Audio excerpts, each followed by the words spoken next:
अध्यक्ष महोदय, अभी अभी जो प्रस्ताव हम लोगों के सामने इस सदन में रखा गया है वह सचमुच में एक विचारणीय विषय है।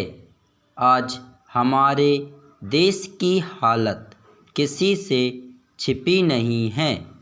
हर आदमी जानता है कि देश के कई भागों में वर्षा नहीं हुई है।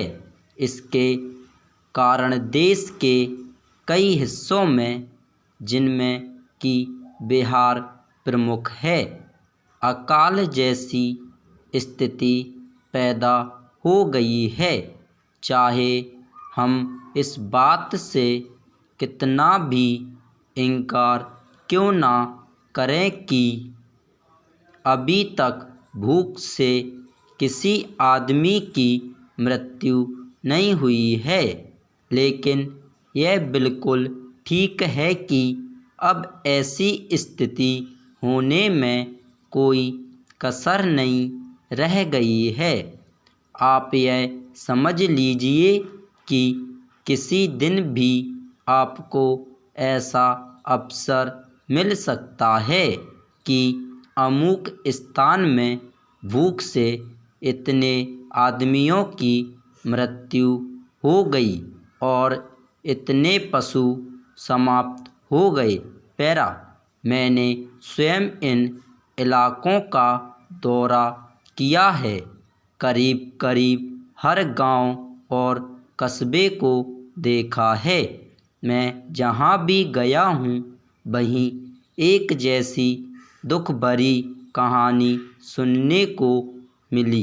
हर ग्रामवासी के मुंह पर एक ही शिकायत है कि इस साल हमारा क्या होगा। उनसे पास अनाज का भंडार समाप्त हो गया है। पशुओं की चारे की व्यवस्था नहीं है और सरकार द्वारा कोई उचित प्रबंध अभी तक नहीं हुआ।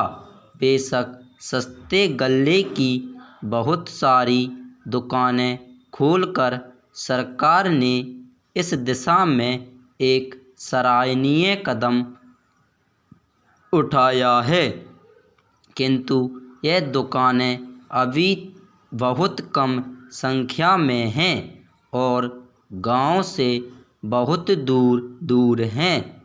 इन दुकानों की दूरी और भी इसलिए अखरती है क्योंकि आजकल पानी न होने से ग्रामवासी किसी और मेहनत मजदूरी की तलाश में लगे रहते हैं।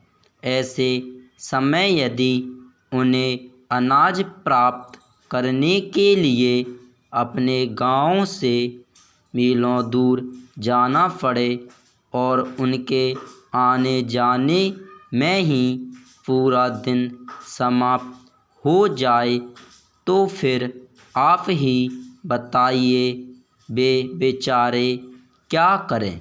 इसलिए जहां हम एक ओर यह ध्यान दे रहे हैं कि सस्ते अनाज की दुकानें खोली जाएं, वहीं दूसरी ओर यह भी आवश्यक है कि इन दुकानों की दूरी 1-2 मील से अधिक ना हो।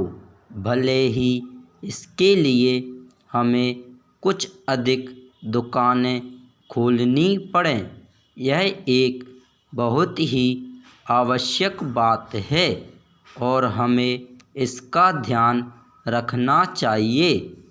ऐसे करने से हो सकता है कि कुछ अधिक खर्च हो, लेकिन ऐसा ना करने से काम ना चलेगा। स्टॉप।